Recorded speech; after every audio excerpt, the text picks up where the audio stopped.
Police का website खोल के सिलेबस आप देखिए, वो नहीं करेंगे। आपसे पूछेंगे सर। आपके पास मोबाइल है, उसमें नेटवर्क है ना?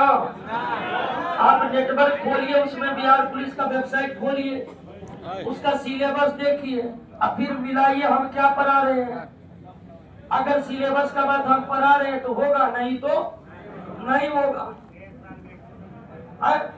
अब हमसे पूछ रहे, ये भी सबब कि मास्टर कमाने के लिए झूठ भी बोल सकता है, अक्सर मार्केट में लोग बोलते हैं। तो आप खुद से चेक कर सकते हैं। हम तो शुरू क्लास से बता रहे हैं कि आपको जितना पढ़ा रहे हैं ये सारे एग्जाम में कम आएगा, नहीं तो आप खुद मिलान करके देख सकते हैं। जो भी प्रश्नों को याद कर लिए हैं उन्हें शायद ही आप प्रश्न छूटता होगा।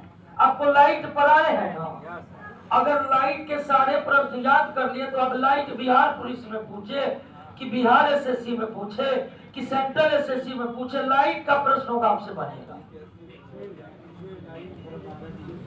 तो दोस्तों सब कुछ को लेकर चल रहे हैं, ठीक है ना। कोचिंग वाला का काम है बैच आने पर कोई भी एग्जाम के लिए बैच देना, लेकिन आपका काम नहीं है कि हर बैच को पकड़ना।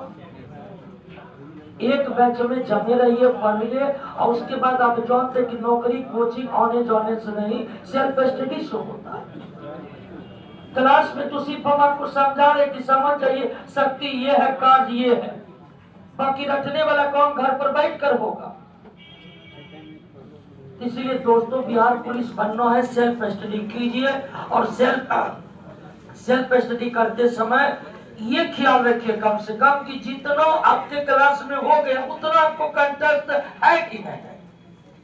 जो भी सब्जेक्ट है हर के पीछे ऑब्जेक्टिव क्वेश्चन है, चाहे रोशन सर हिस्ट्री पॉलिटी पढ़ा रहे हो या हम आपको फिजिक्स केमिस्ट्री पढ़ा रहे हो, हर नोट के पीछे में ऑब्जेक्टिव क्वेश्चन है।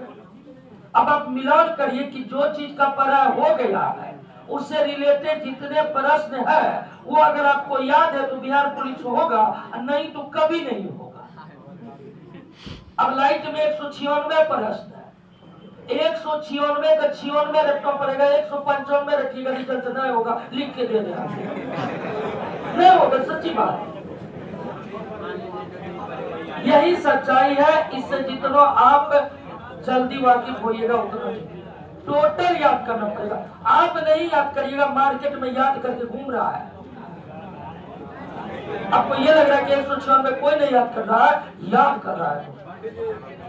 इसलिए एक ही क्लास में जमे रहिए, जरूरी नहीं है कि दूसरा कार्य करने का। अब एक चीज और समझना है, समझ गए।